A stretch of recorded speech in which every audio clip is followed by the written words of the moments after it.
అన్న కొంచెం బ్యాక్ వచ్చండి, బ్యాక్ వచ్చండి ప్లీజ్.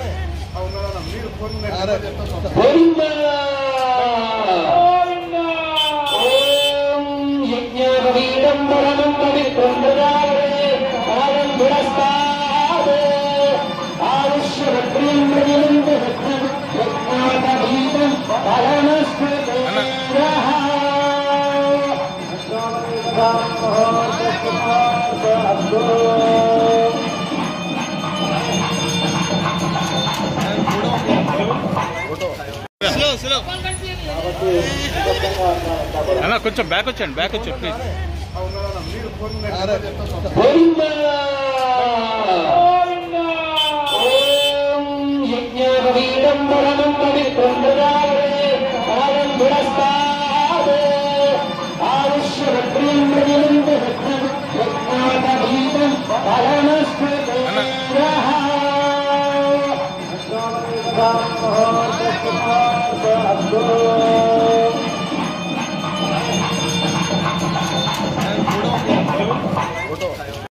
మాజీ మంత్రి మల్లారెడ్డి మంత్రి మజాకా అన్నట్టు, మల్లారెడ్డి మజాకా అన్నట్టు అప్పుడు వెనకట ఏదైతే ఆయన చేసిండో అదే విధానంతో ఒక అతను పోతుంటే అతని స్కూటీ ఆపి మరి అతనికి సన్మానం చేసి ఆ పాల బండి తోలినట్టుగా, ఆ చెతకుని తోలినట్టుగా ఇక్కడ మనకు చూపించడం జరిగింది. అది ఏ విధంగా చూపించి అతనికి ఏ విధంగా శాలువా కప్పాడో మనం ఈ వీడియోలో చూపించినాము. మంత్రి మల్లారెడ్డి యాక్చువల్గా ఆ రోజులల్లో చిన్నతనంలో ఆయన పాలమ్మినా పూలమ్మినా అని చెప్పి డైలాగులు చట్టసభల్లో చెప్తున్న విధానం మనం చూసినాం. అయితే వాస్తవానికైతే పాలమ్మిన అనేది మనకు అందరికీ తెలుస్తున్న విషయం.